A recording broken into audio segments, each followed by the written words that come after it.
Oi, gente! Hoje nós vamos falar sobre bomba atômica, mal, Hannah Arendt e Bíblia. Será que essas coisas se conectam? Vamos comigo que eu vou te mostrar como. Eu sou Agnes Alencar, eu faço parte do Reino em Pessoa, sou produtora do EBDcast, historiadora e pesquisadora da religião. E hoje a gente vai juntar essas realidades que parece que não tem nada a ver uma com a outra. Vamos junto. No último final de semana, eu fiz o que uma boa parte dos brasileiros fez, ou pelo menos uma parte dos brasileiros que não conseguiu ingresso pro filme da Barbie, foi assistir o outro filme, o gênio do mal da Barbie, que é Oppenheimer, que conta a história desse cientista que dá nome ao filme, Robert Oppenheimer, e a luta e a corrida ali americana para a construção de 3 bombas atômicas.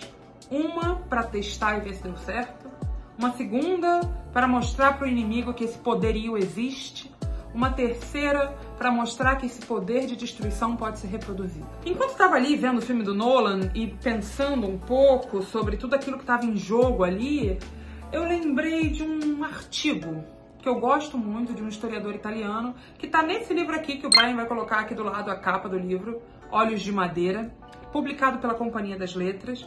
Não precisa se preocupar de anotar, vai estar tudo na descrição do vídeo de como você encontra as referências que eu usei para construir esse pensamento. E nesse artigo, o Ginsburg, ele faz uma pergunta capciosa e muito pertinente, que eu vou ler aqui para vocês. A pergunta do Ginsburg é simples. É mais fácil matar alguém que não vemos?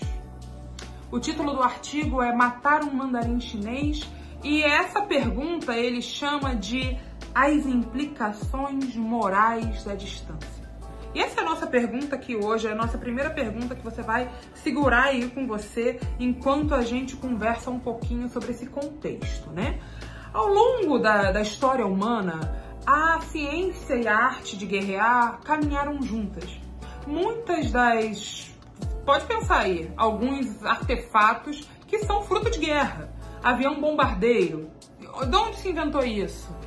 Metralhadora, tanque de guerra. As coisas podem até ter outras funções hoje em dia, mas elas foram inventadas para guerrear. Então a ciência e a guerra são amigas íntimas, digamos assim. E a gente precisa pensar nesse contexto. E aí eu não quero fazer aqui uma divagação gigante da Segunda Guerra Mundial. Eu, inclusive, detesto falar sobre a Segunda Guerra Mundial. Não porque eu não gosto do período, é um período que eu acho fascinante, mas porque tem muita gente que estuda, muita gente que sabe, aí vai aparecer um monte de comentário aqui dizendo ai, você fala muito pouco da Segunda Guerra Mundial. Não é minha intenção aqui, eu só vou fazer um sobrevoo sobre a Segunda Guerra Mundial. Pra quê? Pra você que não lembra mais das suas aulas de história, poder me acompanhar no resto do meu pensamento, porque a gente vai precisar disso para poder falar da Hannah Arendt. No dia 1º de setembro de 1939, a Alemanha invade a Polônia. Isso é um marco. É claro que a Alemanha já vinha num processo crescente, inclusive descumprindo algumas regras do Tratado de Paz que foi assinado depois da Primeira Guerra Mundial, reconstruindo seu exército, investindo novamente em poderio militar.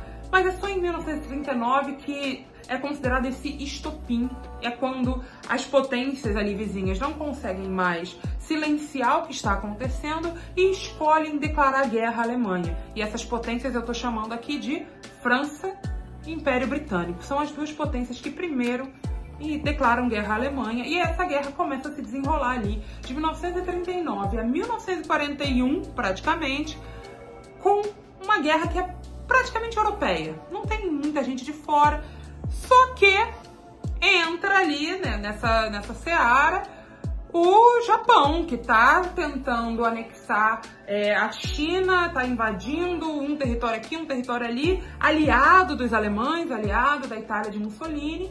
E que aí, em 1941 acontece uma coisa importante que vai mudar o rumo da guerra, que é o ataque à base americana de Pearl Harbor. Não. Os japoneses não atacaram do nada, tá, gente? Mas eu não vou aqui construir todo o contexto que leva ao ataque de Pearl Harbor.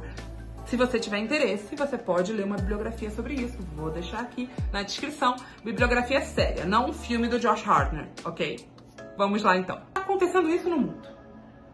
tá aqui, a linha do tempo do mundo, fazendo voltas e voltas, que linha do tempo não anda em linha reta, né? Mas tá aqui fazendo voltas e voltas. Paralelo a isso, tá aqui a linha da ciência. Os cientistas preocupados porque você descobriu que você pode dividir o átomo. Porque Einstein jogou a realidade numa outra dimensão quando ele começou a pensar a relatividade. E eles estão preocupados com o quê? Qual é o medo nesse momento? De que os nazistas vençam a guerra. E é quando os cientistas começam então a se perguntar o que pode ser feito dessas descobertas científicas que não têm essa função naquele momento, certo?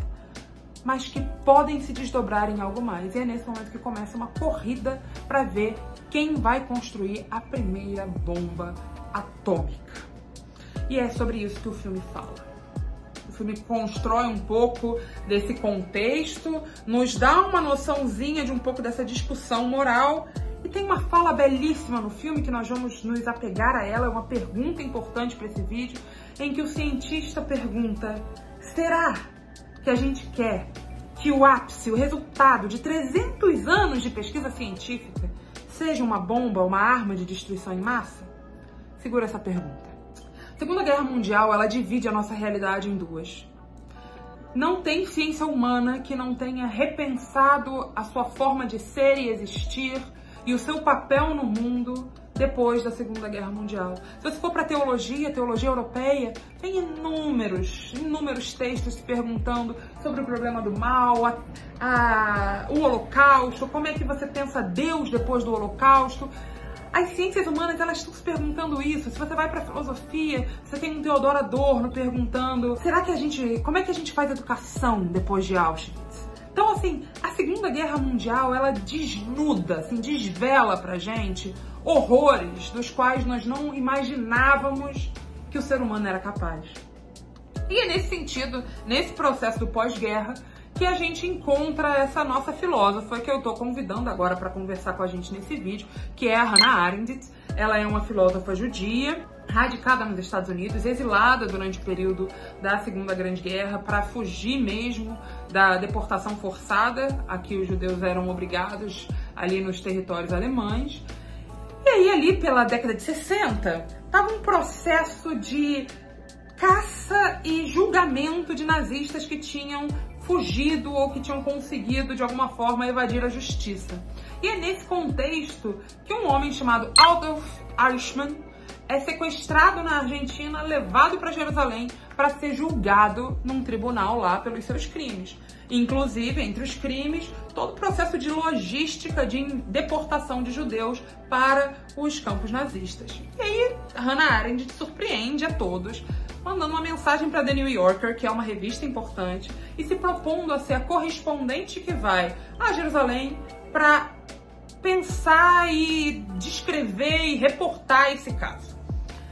Hannah Arendt já era relativamente famosa, ela já dava aula em universidades, ela já tinha escrito As Origens do Totalitarismo, que é um livro importante dela, e ela vai para Jerusalém para fazer essa reportagem.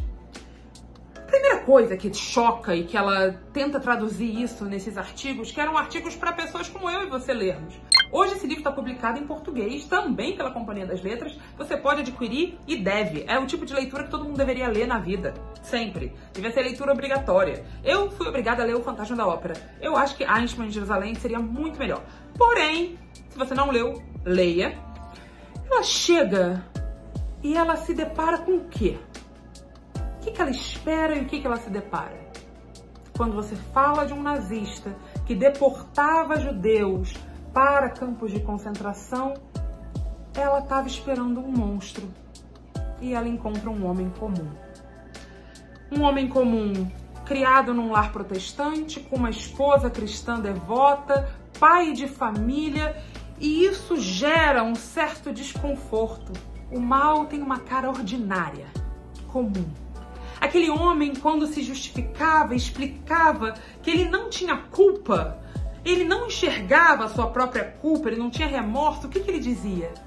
Que ele estava apenas cumprindo ordens. E por isso ele não tinha culpa. Ele estava cumprindo o que a hierarquia tinha dito a ele que era para fazer. Ele estava sendo um bom cidadão, um bom homem. cumprindo o seu dever para com sua pátria, para com a sua família. Ele não pensava no depois. Ele precisava obedecer agora. É a partir desse encontro que Hannah Arendt desenvolve uma teoria que ela chama de banalidade do mal, e eu vou citar um trechinho dela para vocês. A incapacidade de pensar criou a possibilidade de que homens comuns cometessem um mal de uma escala gigantesca, do tipo que nunca antes fora vista. A manifestação do pensamento não se traduz em conhecimento, mas sim na capacidade de distinguir o certo do errado, o belo do feio. E tenho a esperança que é esse pensar que faz com que as pessoas tenham a força para impedir catástrofes quando tudo indica o contrário. O julgamento do Eichmann foi gravado, então a gente tem como dar materialidade a isso que ela está falando. A gente olha para esse homem magricelo, meio careca, podia ser um vizinho meu, podia ser um vizinho seu, e era um homem que mandava, organizava os judeus no seu processo de enviá-los para a sua morte. Então, o que ela coloca aqui pra gente, e que é super importante, que o mal, ele não é apenas fazer coisas ruins intencionalmente. Também a obediência cega pode ser destrutiva. Também o mal vem de fontes que aparentemente são boas. O problema do mal aparece em diversos momentos na Bíblia. Um dos que eu mais gosto é o livro de Jó, que é uma crítica ferrenha à teologia da retribuição, se perguntando por que coisas más acontecem com pessoas boas.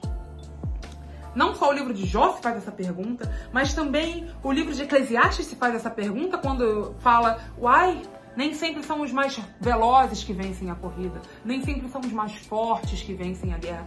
De alguma forma questionando toda essa lógica de você semeia, você colhe. É isso que esses livros estão fazendo. Então, se coisas ruins podem acontecer a pessoas boas, também pessoas boas são capazes de fazer coisas terríveis, ainda que essa não seja a intenção primeira. Depois desse parêntese falando sobre o mal, que a gente vai voltar a ele um pouquinho mais à frente, vamos voltar na distância, porque eu quero dar um outro exemplo do texto bíblico. Lembra que eu falei para vocês, que eu perguntei a pergunta do Ginsburg, é mais fácil matar alguém à distância? Na Bíblia nós temos muitos exemplos que nos dão uma dimensão bem material desse dilema que o Ginsburg coloca aqui pra gente. E um deles é a história de Davi e da esposa de Urias, Batseba.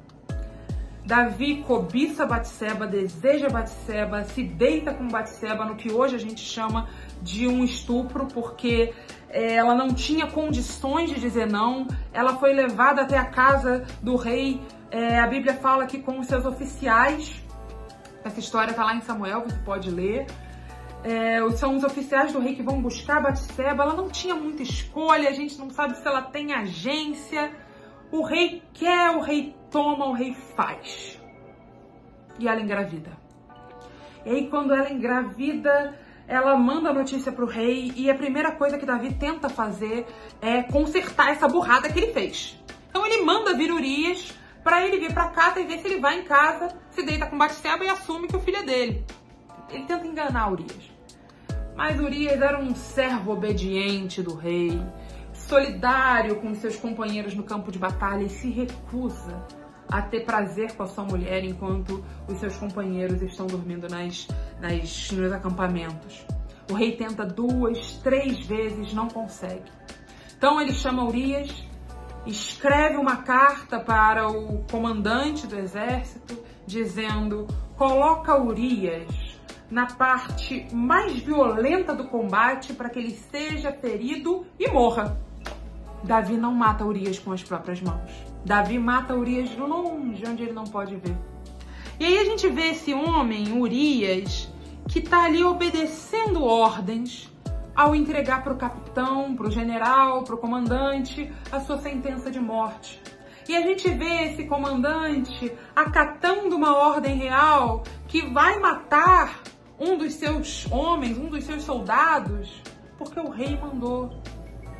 obediência cega atrás de obediência cega, para que o rei possa fazer cumprir o seu desejo sem empunhar uma espada, sem empunhar uma arma. E ao final das contas, Davi assassina Urias com a conivência ou com a cooperação de obediências cegas no meio do caminho. É mais fácil desejar a morte de alguém que está distante de nós? Eu vou ler um trechinho do livro do Ginsburg, porque nos ajuda a dar uma certa nuance. O ensaio do Ginsburg diz assim: uma bomba que mata centenas de milhares de pessoas pode acarretar remorso em quem a lançou. Aconteceu com Claude Easterly, o piloto de Hiroshima. Mas uma bomba não requer que gente comum aprenda a executar os detalhes horrendos daquela carnificina humana. Mesmo no caso em que esse adestramento atinja plenamente o objetivo, pode-se verificar sempre pequenas disfunções. Os cidadãos alemães, normais, transformados em assassinos em massa, quando deparavam casualmente com os judeus que haviam conhecido no passado, não conseguiam cumprir as suas tarefas de maneira adequada. Projetar os estereótipos da propaganda nazista em dezenas ou milhares de judeus desconhecidos era evidentemente muito mais fácil. E aí a gente volta aqui.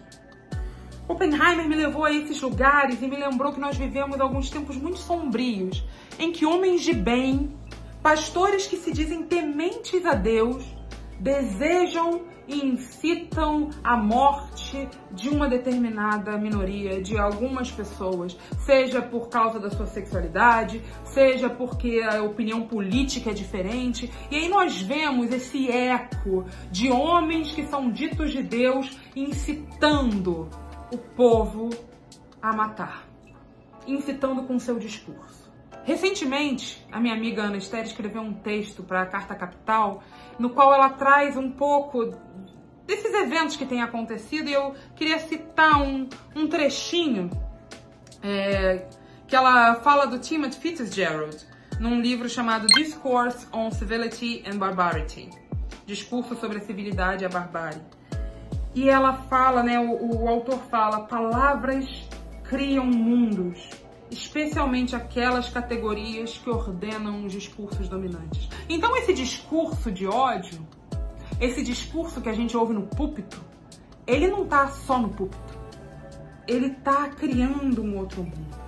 E a Ana escreve, eu tô citando aqui ela, depois de você ler o artigo dela que eu deixei citado aqui na descrição do vídeo, nesses modelos patriarcais, baseados na moral cristã hegemônica, o patriarcado tem buscado oxigênio para os seus últimos suspiros. O fôlego do patriarcado está nesses fenômenos mórbidos mais variados, que vão do discurso à prática inconteste do genocídio. Eu retomo o mote inicial desse texto. Eu fui ao cinema ver um filme sobre a elaboração de uma arma de destruição de massa. Uma bomba não serve para outra coisa que não para explodir. O discurso de ódio não serve para outra coisa que não incitar ódio. E o pior é que o fundamentalismo como doutrina, ele nos leva para aquele lugar que a Hannah Arendt nos alertou, dessa incapacidade de pensar. Ele nos cega. Ele faz com que pessoas muito boas, pessoas que amam a Deus, que são tementes a Deus, se tornem inimigas dos seus próximos. Porque o fundamentalismo, ele emburrece, nos cega. Como doutrina, ele nos cega. Como doutrina, ele nos impede, ele suspende a nossa capacidade de pensar. Podia ser eu, podia ser você, podia ser qualquer um de nós. Dentro dessa doutrina, a gente perde a capacidade do pensamento crítico que nos permite desobedecer a ordens injustas. Que era o que Eichmann deveria ter feito. Que era o que o comandante de Urias deveria ter feito. Desobedecer às palavras de ordem que, de alguma forma, vão de encontro à mensagem de vida de Jesus. Podia ser eu, podia ser qualquer um de nós. Porque o fundamentalismo cega e torna pessoas boas em inimigas. Torna pessoas que estão apenas tentando fazer a vontade de Deus em pessoas que odeiam e que incitam o ódio nos seus semelhantes. O fundamentalismo, então, depende que os seus seguidores parem de refletir, parem de criticar, não olhem para o lado, não pensem na família daquelas pessoas que o pastor diz que é melhor que morra. Não pensem que aquele que o pastor disse que era melhor que fosse destruído, eliminado, podia ser seu irmão, podia ser seu primo, podia ser você. E é nessa suspensão de pensamento, é nesse lugar que a Hannah Arendt nos ensina que mora o pior tipo de mal. O mal banal. O mal ordinário, comum, cometido por pessoas ordinárias, comuns, como eu e você, no cumprimento dos seus deveres, obedecendo ordens cegamente. A Bíblia nos ensina que duvidar e questionar é importante. É isso que a história das parteiras nos ensina, quando elas dizem, não, nós não vamos obedecer ao faraó. Não, nós não vamos fazer isso. Quantas e quantas vidas poderiam ser salvas se a gente colocasse a vida acima de uma obediência cega? Bombas servem para explodir. Discurso de ódio serve para incitar ódio. Desobediência pode ser um caminho de amor e de geração de vida. Simples, mas revolucionário. Tchau, até o próximo vídeo.